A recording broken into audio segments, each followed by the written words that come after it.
আজ বানাচ্ছি আলু, পেঁয়াজ, টমেটো, ধনেপাতা দিয়ে কাচকি মাছের চচ্চড়ি। এই চচ্চড়িটা খেতে এত টেস্টি, তোমরা বিশ্বাস করবে না। এডিট করতে করতে আমার খিদেই পেয়ে গেল। একদম অল্প সময়ে ও কম উপকরণে এত সুন্দর একটা টেস্টি খাবার তৈরি করা যায়, তোমরা বিশ্বাসই করবে না। চচ্চড়ির জন্য প্রথমে আমি আলুটাকে এভাবে সরু সরু করে কেটে পরিষ্কার করে ধুয়ে নিয়েছি। সাথে অনেকটা পেঁয়াজও আমি এভাবে কেটে নিয়েছি। যতটা আলু দেবে তার থেকে বেশি পেঁয়াজ দেওয়ার চেষ্টা করবে, তাহলে রান্নার স্বাদটা দারুণ আসে।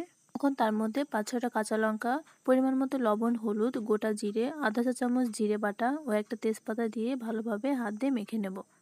এই চচ্চড়িটার অরিজিনাল স্বাদ পেতে আলুটা কিন্তু হাত দিয়েই মাখবে। হাত দিয়ে মাখলে নাকি রান্নার স্বাদটা আরও বেড়ে যায়।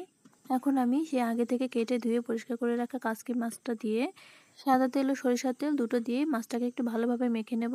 এবার আমি আগে থেকে কেটে রাখা পাকা টমেটো ও 1 মুঠ রসুন দিয়ে আর একটু ভালোভাবে মেখে নিয়ে হাত ধোয়া জল দিয়ে একটা ঢাকনা দিয়ে ঢেকে দেব। এখন 5 মিনিট পর ঢাকনাটা তুলে আর একটু নেড়ে দেব, যাতে উপরের মাছগুলো ভালোভাবে সেদ্ধ হয়ে যায়। তোমরা বিশ্বাস করবে না, এত সুন্দর একটা স্মেল বের হচ্ছিল।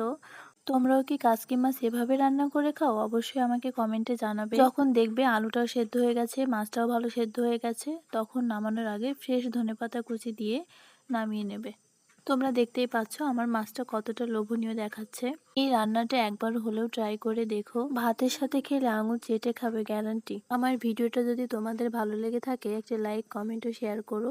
আর এমন নতুন রেসিপি পেতে আমার পেজটা ফলো দিয়ে রেখো। Thank you.